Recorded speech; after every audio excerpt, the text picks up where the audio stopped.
Now, it's okay that this layer is going to be kind of translucent. I'm going to see a lot of brush strokes initially because I'm using such a large, it's such a large surface area for such tiny a brush, but I really want to get into the nooks and crannies. And I'm trying my hardest not to go over the places I've already gone over, which is hard. Our instinct is, as humans, I think, color all the thing. Gotta resist that urge a bit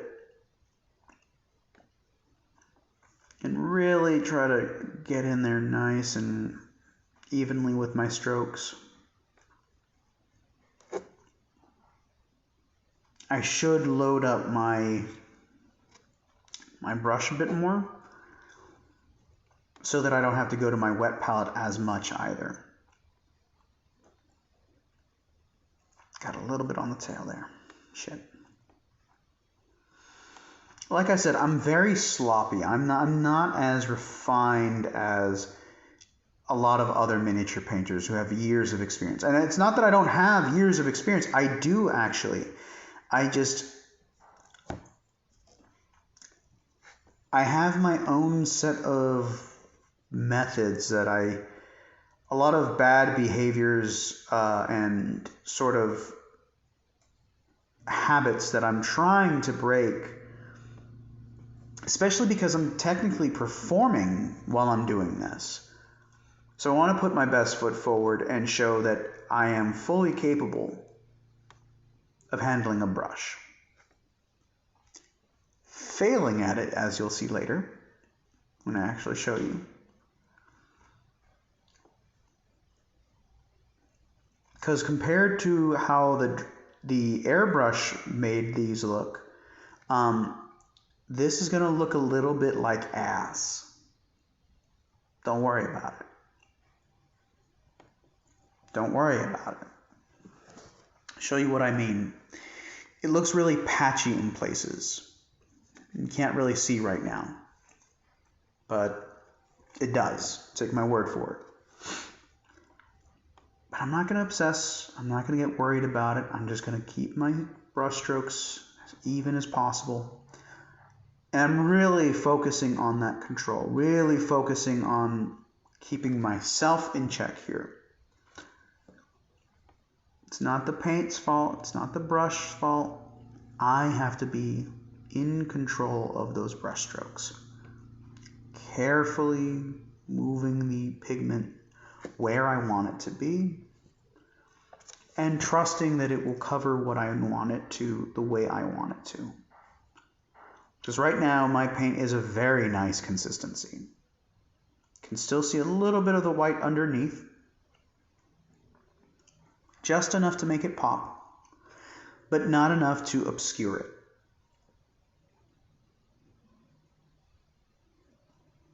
Went too thick on that layer, but that's okay. Because I can just spread that a little bit.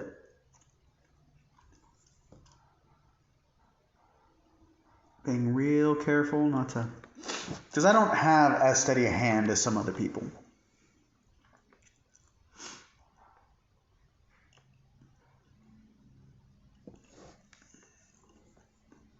Some people have it real easy with how steady their hands are. Not me. I've got a very indelicate touch, which is why my models tend to look a little messier. But I'm also not striving for perfection. And that's important when you're an artist, knowing that, and this can be considered an art. You're using art material, you're using paintbrushes and shit. It's an art. It may be a hobby, but that doesn't mean it's any less of an art. I'm learning a skill and incorporating that skill as best I can. Thus making it an art. But where a lot of artists and a lot of miniature painters and just in general people, we get hung up on wanting to be perfect. We don't want to fail. We don't want to look embarrassed by people. But you ever wonder why that is? Why we seek that external validation? Sure, it could be easy as everyone wants to be famous. Sort of true, I guess. Everyone wants to make it big or make money, and sure, a lot of people want to survive, just surviving a day. But artists, we worry about being forgotten in many ways. And for a long time, I had that problem, where I wanted to be remembered when I died. But being a Roman Catholic, for me, dying isn't about me. So there's some hope that it gives me that, yeah, I may be forgotten in the annals of history. I may not make it big. I may not do anything important. But it's how I treat others that matters more. Others who would be, quote unquote, beneath my station or something. Treating everyone with kindness and respect that I would hope they would show me, even at times when they don't. And don't get me wrong, it's hard. It is hard to do that. But almost nothing that's worth doing is easy. This painting is not easy. I mean, sure, it is for some, but for me, not so much.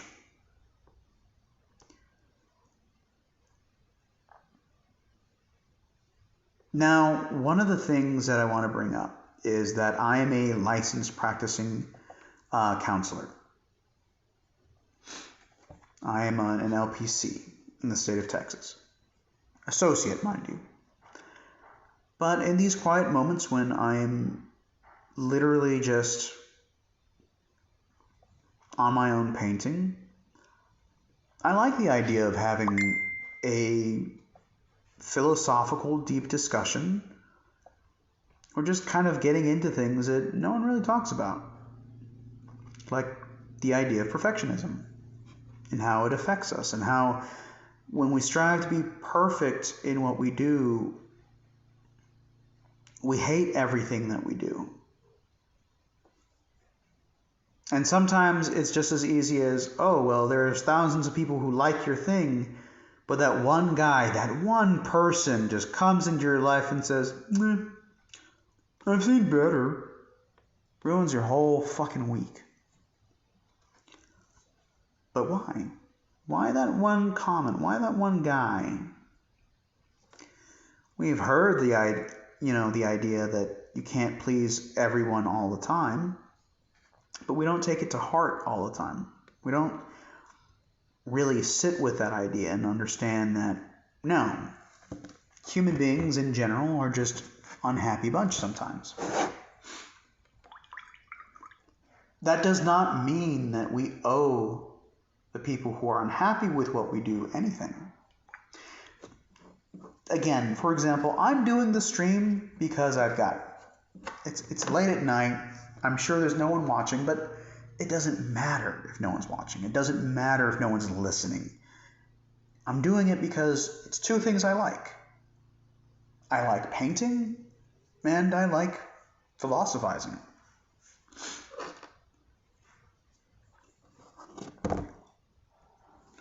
Well, Jen, if Bad Times fell asleep in the call, you should hang up on him. Let him sleep.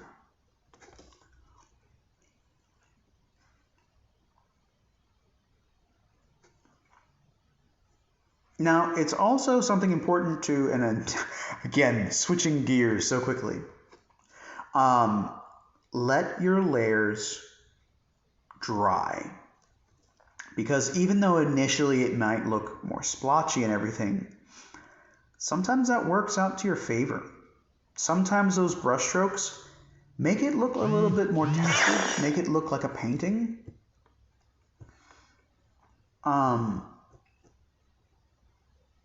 Which Some people can do really well, by the way. There's a couple of artists I've seen on Twitter mostly who do an amazing job, but who don't probably stream this late at night. And that would be Gorilla with a Brush. And there's another guy. There's another person I follow on Twitter who, and I try to follow as many painters as I can because I love seeing variation. I love seeing more stuff because it inspires me. It inspires me to paint. Now, it's something to be said that I get that imposter syndrome a lot. I get that, idea of I'm not a worthy painter. Tonight I didn't care. Tonight I said, fuck it. I'm just going to paint. People want to join me, cool. I like to join people on the ride, but part of the reason why I tend to also try to avoid social media when it comes to minis is because then I start thinking to myself, why can't I have that? Why can't I be there yet? Why am I not already there? It's a very unhealthy mindset. It's a very unhealthy habit. And we all do it. It's kind of unavoidable, and I get that. But practicing not discipline, not self-control, practicing self-compassion, allowing yourself to say, hey, that guy's pretty good. They do it for a living. They do commissions, blah, blah, blah. And their work looks really good. Does that mean that I'm some kind of asshole for trying to either replicate what they paint or give my own spin on it? Hell no. One thing that kind of solidified that for me, Gorilla with a Brush recently painted a bust of Hellboy. Again, favorite comic book character of all time.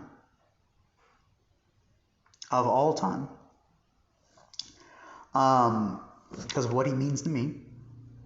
Which, if you guys want me to go into, I can explain that later. But I actually I did not like necessarily all of what he did. It was just a difference of opinion. And literally, it's a beautifully painted model. But the only thing I didn't like was the shirt that he gave Hellboy. Because in my mind, it should be a BPRD shirt. Because I'm petty that way. And he did some band, I don't know who the band was. So I couldn't appreciate it. Now, also, I'm painting the underside of this. I know I don't have to, but there's just a completionist in me that's just like, nah, this is fun. More paint on model. But yeah, it's one of those things where part of me is like, I wish I could do my own take on that version of Hellboy. But I'm not at that skill level. I'm not. I don't have those smooth blends. I don't have those smooth lines.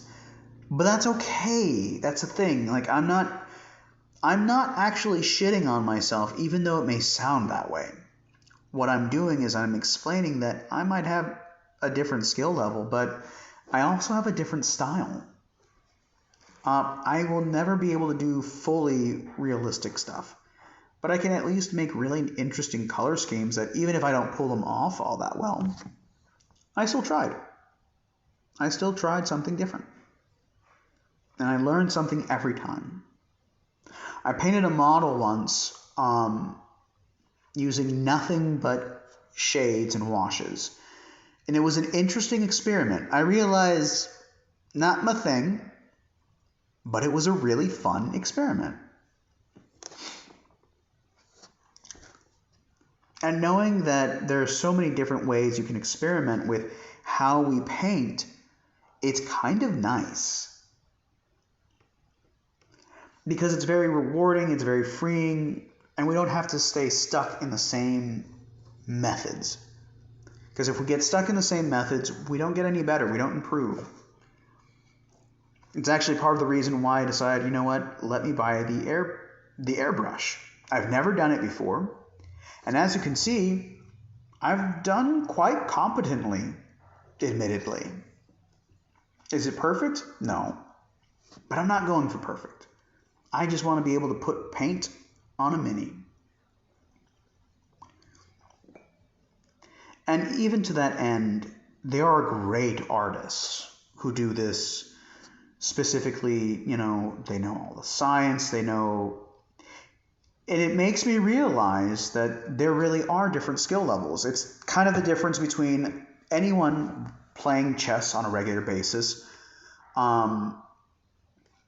facing a expert level chess master versus some dude off the street like myself. Will I ever beat out that chess master? Maybe once or twice if I get really lucky, but the chances of that are slim to none. But if I enjoy the game enough, and even if I don't learn to be better than that person, who cares? It's just a game. It's just painting. It's just whatever. It's meant to be fun. The moment it stops being fun, it's time to pick up a new hobby. Even if it's just for a short while. We shouldn't feel pigeonholed to, and this is the other reason I don't want to do these for commission. Would it be nice? Not really. Because it's a lot more pressure, and admittedly, I went into it at first thinking, oh yeah, I can do that. But then I realized how long I take to paint any single figure. And it takes me a while. Just by nature. Again, I'm constantly busy. I've got other things that I want to do all at once.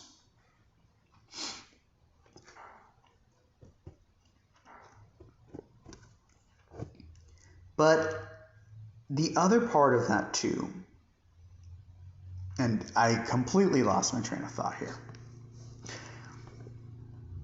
But going back to the idea of having to do this as an expert,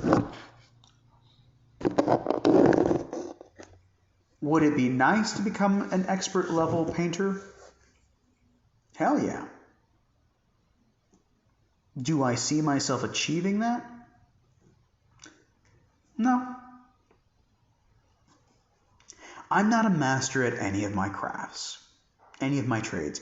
Even in counseling, I'm not a master of it. And believe it or not, I think I appreciate that more, not having all the answers. And it's simply for the fact that I can see growth and change. If I came in automatically at a master's level, doing anything, it'd be kind of sad knowing that I could never push myself or improve any further than that. Not to say that master painters don't do that all the time, but at the same time, it's usually through years of work that they get that level. Now, being a counselor, there's sort of this expectation that I should want to be an expert in my field. And in many ways, I still kind of am. But the idea is that there's always new stuff that we're learning about the human mind, the human condition. That even if I'm an expert now, 5 years from now, all of my knowledge could totally be bunk. And it would serve no one. And being careful not to get stuck in those old ways. And also realizing that I will not have 100% of everyone else's experiences. And vice versa, they won't have 100% of mine. Anyone watching this has either may have gone through therapy at some point, may never have gone through therapy, may be therapists themselves, or may be completely uninterested in that. And that's fine. But when we open ourselves to learn new things like that, it's pretty interesting. Now I'm just letting the paint dry on this at this point, just so I can kind of let the layers build up. But I want to show you guys, because you can kind of see it here, but let me go ahead and show you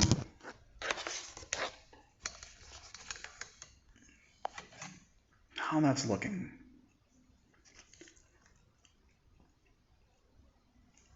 Does that not look beautiful against the green? It doesn't clash. I feel like it goes really well with it. Hashtag deep thoughts with doom. All of my friends can attest that I usually get very deep. I don't know why. My brother and I are philosophers by nature. And part of it too is that, I'm a Roman Catholic. I grew up in a Catholic home. So for me, as I try to put my phone, nope. So for me, I love engaging in those kind of talks. I'm very hopeful. And I think it's also important to spread as much hope as possible, because we do live in a world that's kind of shitty. So when I do stream again, whenever that is, you'll likely get more of those deep thoughts. Especially when I'm by myself, trying to entertain you guys, trying to give you something to either think about or just kind of... That's how I entertain, I guess. I can't think of any stories or anything funny off the top of my head, which is hilarious because I do write a comedy show, The Dichotomy. But I've tried streaming in the past. Little to no success because I feel like I've tried too hard to be a performer and not just be myself.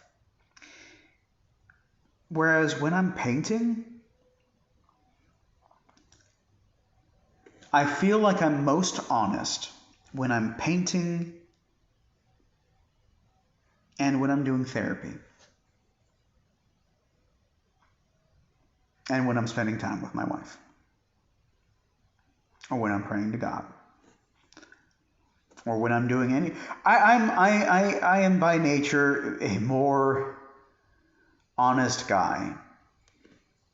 But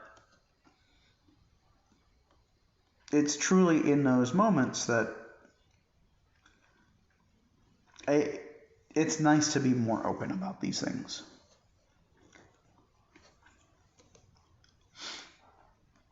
Creepart Pasta wants to hear a joke, so here's a joke.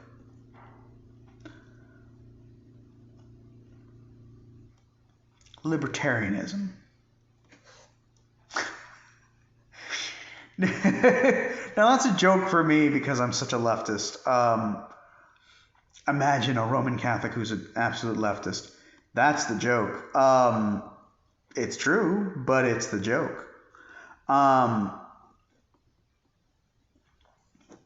A joke for you.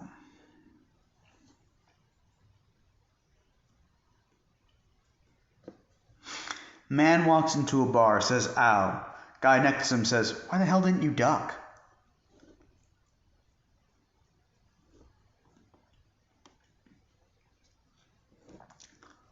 That's one of them deep cut jokes.